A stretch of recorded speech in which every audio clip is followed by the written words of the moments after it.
मराठी बोधकथा बेडकाच्या पिल्लाने बैल पाहिला। फार जुनी गोष्ट आहे। एका जंगलात एक तलाव होते। या तलावात बरेच बेडूक राहायचे। त्यामध्ये एक बेडूक आपल्या 3 नातवंडांसोबत राहत होते। ते सर्व बेडूक त्या तलावातच राहायचे आणि खायचे प्यायचे सुद्धा त्या तलावातच। त्या बेडकाची तब्येत खाऊन खाऊन सुधारली होती। तो त्या तलावातील सर्वात मोठा बेडूक झाला होता। त्याचे नातू त्याला बघून खूप आनंदी व्हायचे। त्यांना वाटायचे की आपले आजोबाच जगातील सर्वात ताकदवान आणि मोठे आहे। तो बेडूक देखील आपल्या सामर्थ्याबद्दल खोट्या गोष्टी ऐकवायचा आणि त्यांच्या समोर शक्तिशाली होण्याचा देखावा करायचा। असेच दिवस सरत गेले। एके दिवशी ते तिन्ही बेडूक खेळता खेळता तलावाच्या बाहेर गेले। ते तलावाच्या जवळच्या गावात जाऊन पोहोचले। त्यांनी तिथे एका बैलाला बघितले। त्या बैलाला बघताच त्यांना खूप आश्चर्य वाटले, कारण त्यापूर्वी त्यांनी कधीच एवढा मोठा प्राणी बघितला नव्हता।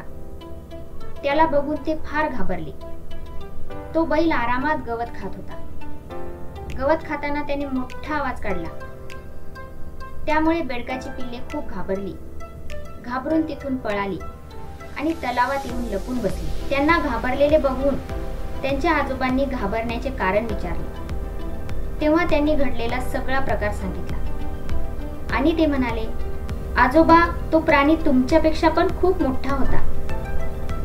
हे ऐकून त्या बेडकाला खूप राग आला। त्याने आपले गाल आणि पोट फुगवले आणि विचारले, एवढा मोठा होता का?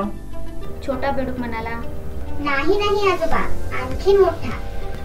मग त्या बेडकाने आपले गाल आणि पोट अजून फुगवले आणि विचारले, एवढा मोठा?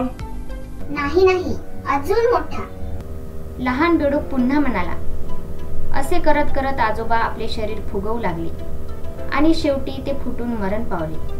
तात्पर्य, अंधानुकरण मूर्खपणाचे ठरते। ही गोष्ट तुम्हाला आवडली असेल तर प्लीज या चॅनलला सबस्क्राईब करायला विसरू नका।